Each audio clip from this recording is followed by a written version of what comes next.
Bonjour chers élèves, dans cette vidéo on va voir ensemble la correction de l'exercice qui porte sur les emplois du présent de l'indicatif. Hier vous avez reçu l'exercice à travers WhatsApp.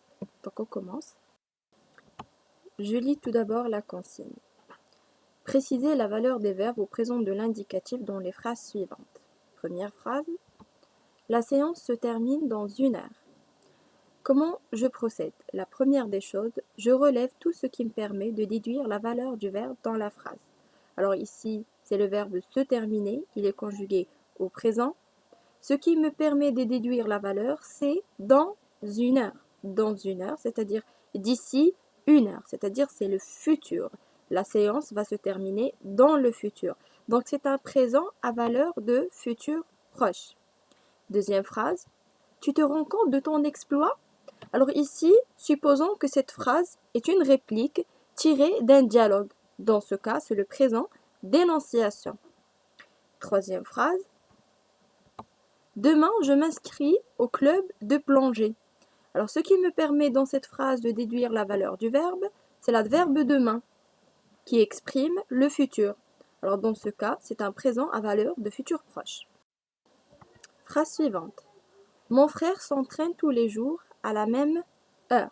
Alors, ce qui me permet ici de déduire la valeur du verbe, c'est tous les jours. Alors, qu'exprime tous les jours? Il exprime l'habitude. C'est une action qui se répète. Donc, c'est un présent d'habitude. Phrase suivante. L'arbitre donne le coup d'envoi dans quelques minutes. Quand est-ce que l'arbitre va donner le coup d'envoi? D'ici quelques minutes, c'est-à-dire dans le futur proche. Donc, c'est un présent à valeur de futur proche. Phrase suivante. Le moniteur veut te parler tout de suite.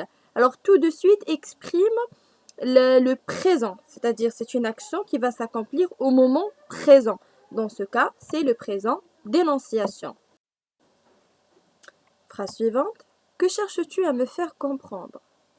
Supposons toujours que cette phrase est une réplique tirée d'un dialogue. Dans ce cas, c'est le présent d'énonciation. D'accord? Donc, le présent utilisé dans un dialogue a toujours la valeur d'un présent d'énonciation. Phrase suivante. Une piscine olympique mesure 50 mètres de longueur.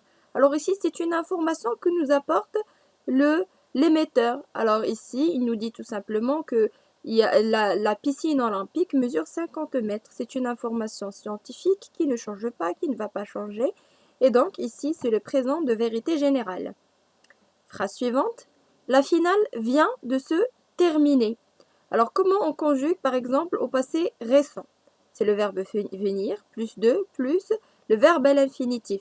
Donc ici justement on a vient, plus la préposition de, plus le verbe à l'infinitif.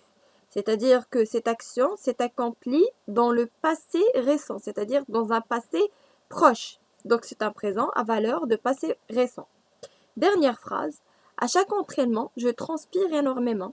Donc ici, on a à chaque entraînement, chaque qui exprime la répétition, c'est-à-dire c'est quelque chose qui se répète. Et donc la valeur du présent dans ce cas, c'est un présent d'habitude. Merci pour votre attention.